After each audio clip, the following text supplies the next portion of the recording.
Un vent de colère, vous le savez, souffle sur le pays depuis des semaines maintenant. Ce samedi encore, ils étaient plusieurs milliers à investir la rue dans la capitale. Manifestation contre le pouvoir. Il y a ces images et il y a cet appel aussi lancé aujourd'hui par un contingent de l'armée encourageant la désobéissance. La génération Z est en train de changer l'échiquier politique autour du monde. En effet, après le Népal et très récemment le Maroc, maintenant Madagascar. Ce qui s'y passe est époustouflant, mais nous pousse surtout à nous poser des questions bien précises. Le pays est présentement dans une situation assez complexe où l'armée a carrément désobéi aux ordres du gouvernement. Elle a rejoint la génération Z qui mène le mouvement de libération du peuple malgache. On en parle dans cette vidéo. Stay tuned. La situation à Madagascar est quand même assez alarmante. Nous avons présentement un gouvernement qui donne des ordres à l'armée de tirer sur la population, qui pour la plupart représente des jeunes. Mais quelque chose d'inimaginable se passe au milieu de tout ce tourment. L'armée rejoint la génération X dans les rues. Elle refuse d'obtempérer aux ordres donnés par le gouvernement. Et, les militaires ont confirmé leur message de désobéissance. À l'instant, je suis au centre-ville. Ils viennent de se rendre là où le gros des manifestants se trouve. Et je suis donc avec les manifestants un petit peu en retrait pour des raisons de sécurité. Mais là, il semblerait que les barricades tenues par les gendarmes sont forcées. Vous l'entendez autour de moi, les manifestants crient leur joie. Il semblerait qu'ils peuvent enfin manifester au centre-ville. Ils ne sont pas encore arrivés sur la fameuse place de la démocratie qu'ils demandent depuis des semaines, mais il semble que la brèche se soit ouverte. Armée ovationnée par la population sur le parvis de l'hôtel de ville d'Antananarive. Les voitures blindées des militaires du CAPSAT, menées par le colonel Michael Randrianirine, investissent la place du 13 mai sous les acclamations de la foule. Bon, pour entrer dans l'historicité de ce qui se passe, depuis la fin septembre 2025, il y a eu des manifestations à Madagascar, surtout liées aux coupures de courant et d'électricité. Les revendications initiales portaient sur des coupures fréquentes d'électricité et de restrictions d'eau. Mais le mouvement s'est élargi à des demandes politiques, démission du président, lutte contre la corruption, meilleure gouvernance. La demande est claire et la vision encore plus claire. Le mouvement protestataire est porté par un collectif appelé Gen X Madagascar. Pour ceux qui ne le savent pas, la génération Z, c'est ceux qui sont nés entre 1997 et 2012. Donc nos cadets, pour la plupart d'entre nous. Face aux violences et à l'ampleur des protestations, le président Rajoelina a dissous le gouvernement à la fin du mois de septembre. Donc il y a juste quelques semaines. Il a nommé un nouveau Premier ministre début octobre.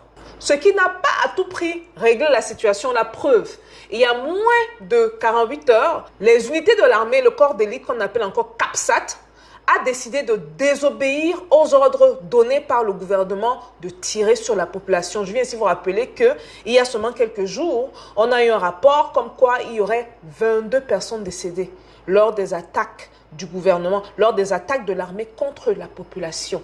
Le gouvernement parlerait de 12 morts et non de 22.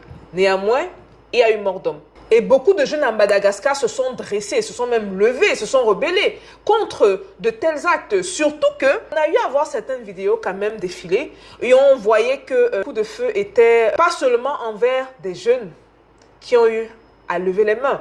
Et vous savez que dans le code justement militaire, très souvent quand quelqu'un lève les mains et prouve qu'il n'a rien sur lui, on n'a pas le droit de tirer sur lui.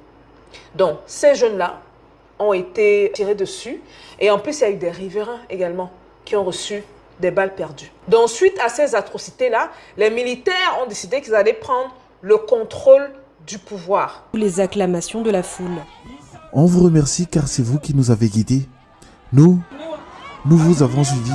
Ne reculez pas.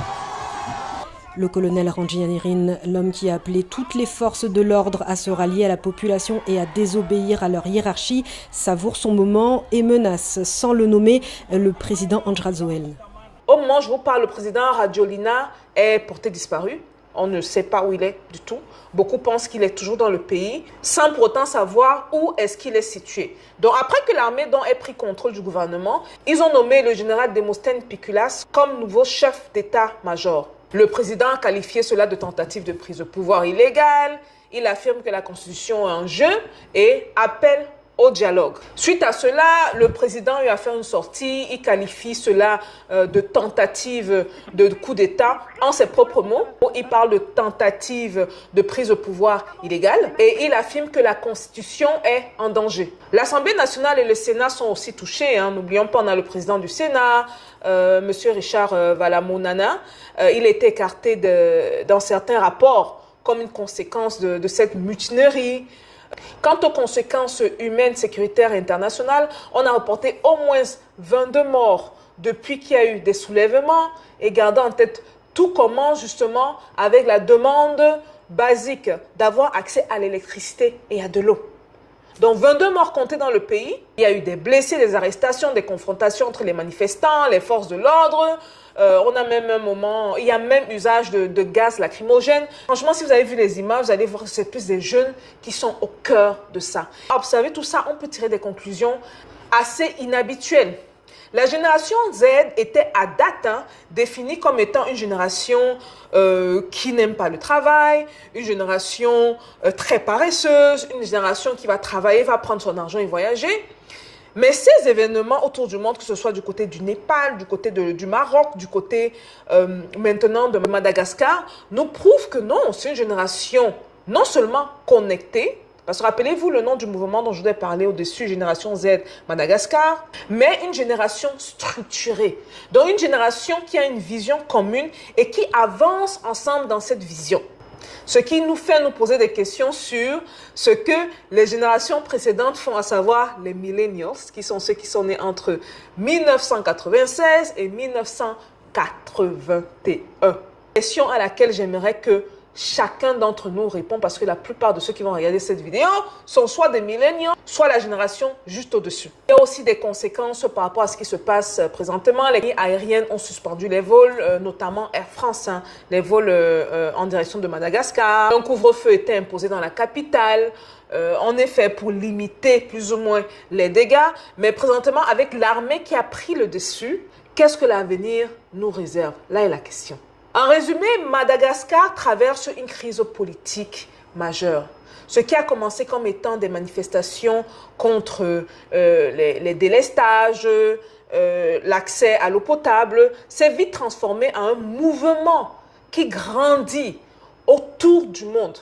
Génération Z Madagascar, je vous conseille d'aller vérifier cette organisation-là, est en train de connecter avec tous les Gen X de tous les peuples opprimés autour du monde, primordialement les peuples africains.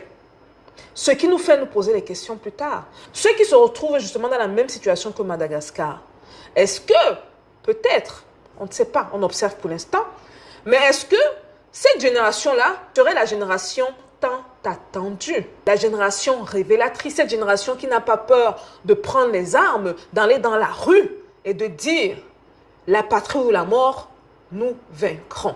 Dites-moi ce que vous pensez de la situation actuelle dans le pays. Comment est-ce que vous pensez que ça va finir? N'oublions pas que le pays est dans le processus d'un coup d'État qui n'a pas encore vraiment été confirmé. Où est-ce que Madagascar s'en va? Est-ce que vous trouvez que peut-être c'est un peu excessif? Est-ce que vous trouvez que c'était assez surprenant que l'armée se rallie justement aux populations pour le mouvement de libération, comme certains qualifieraient? Je vous attends dans les commentaires. Et on se voit à la prochaine vidéo. Peace.